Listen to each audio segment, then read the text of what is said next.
Uncle. अरे नूरे बेटा, तुम कैसे? तुम तो अभी थोड़ी देर पहले ही। जी अंकल, जो मॉम की वजह से जाना पड़ गया था और हमारी बात अधूरी रह गई। जो मैं कहने आई थी। हाँ कहो बेटा, क्या बात है? अंकल, मैं आपकी बेटी की तरह हूँ, लेकिन आपकी बेटी नहीं हूँ। और हमारे बीच में एक झिझक है, लेकिन मुझे आपसे एक ज़रूरी सवाल करना है। पूछो बेटा। अंकल, आप मॉम से आज भी मोहब्बत करते हैं ना? तुम मेरी बेटी जैसी हो, बल्कि बेटी हो,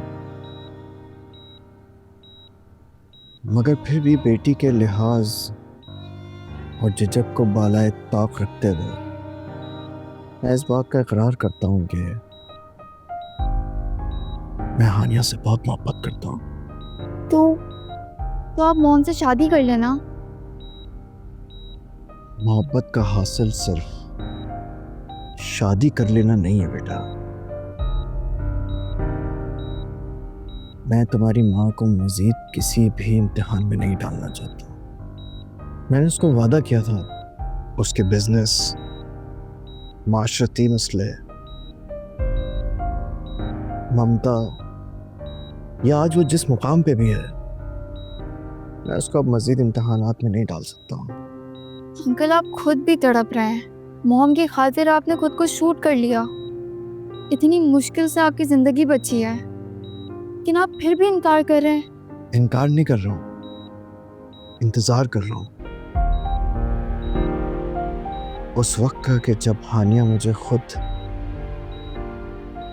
मुझे आवाज देगी, पुकारेगी मुझे। अंकल, मैं मॉम को जानती हूँ। वो खुद पर जबर करने की आदी हो गई हैं। आप जिस अजियत से गुजर रहे हैं, मॉम भी उसी तड़प से गुजर रही हैं। लेकिन उनके होठों पर आग कभी नहीं आएंगी। वो आपको कभी मदद के लिए नहीं पुकारेंगी।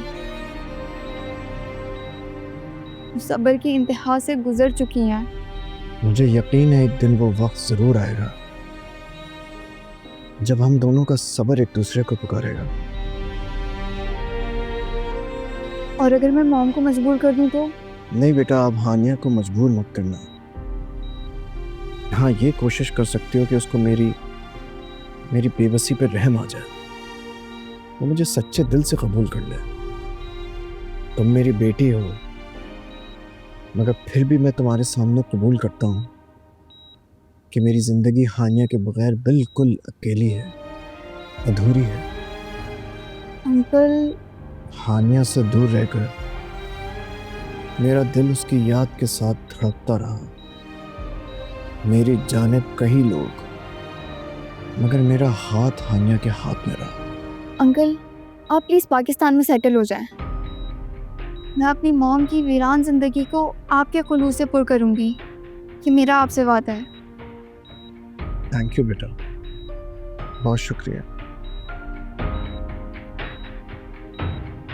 मेरी दुआ है कभी तुम्हें जिंदगी में जुदाई के अजाब से वास्ता न पड़े। जिंदा दफन कर देती है जुदाई।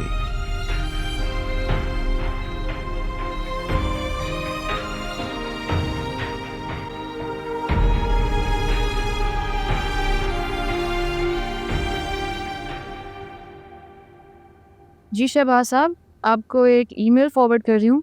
आपने ये फ़ौरन प्रोडक्शन डिपार्टमेंट को भेजनी है। मैं चाह रही हूँ कि हमारी प्रोडक्शन फ़ौरन शुरू हो। जी थैंक यू।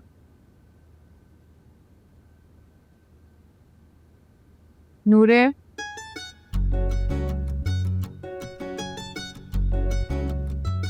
मॉम, मैं तो इतनी आहिस्ता से जा रही थी, आपको कैसे पता चला कि मैं आ गई हूँ? माँ हूँ मैं तुम्हारी खुशबू से तुम्हारी आहट पहचान लेती हूँ। अच्छा बताओ, कौन सी बुक्स ली तुमने? वो बुक तो मैं भूल गई। तुमसे मैंने कहा है नूरे, मुझसे झूठ मत बोला करो। कोई बुक्स नहीं ली हैं तुमने। तुम बुक्स खरीदने गई ही नहीं थी। कहाँ से आ रही हो?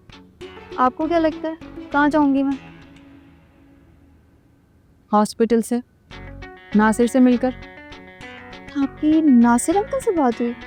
जी नहीं, मेरी किसी से कोई बात नहीं हुई, लेकिन मैं समझ गई फिर भी। ये ठीक है। आप वैसे मॉम है या जादूगरनी? बेटा, हर माँ जादूगरनी ही होती है। उसके बच्चे के दिल में क्या चल रहा है, वो क्या सोच रहा है, क्या चाह रहा है, सब जानती है। और तुम जो चाह रही हो ना, वो नहीं हो सकता, तो प्लीज़ भूल जाओ इसे। वैसे मॉम, ये वक्त और तकदीर का क्या भरोसा, कब ये दोनों आपको आपका फैसला बदलने पर मजबूर कर दें। कितनी बड़ी बड़ी बातें करने लगी हो तुम। चलो जाओ अपने कमरे में।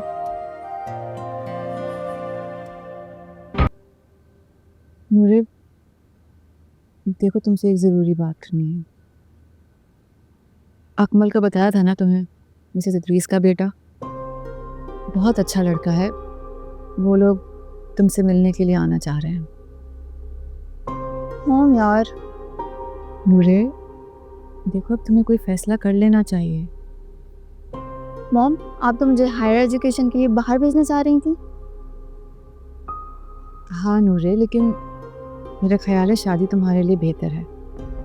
तुम बस एक बार मिल लो और अपना फैसला मुझे बता दो।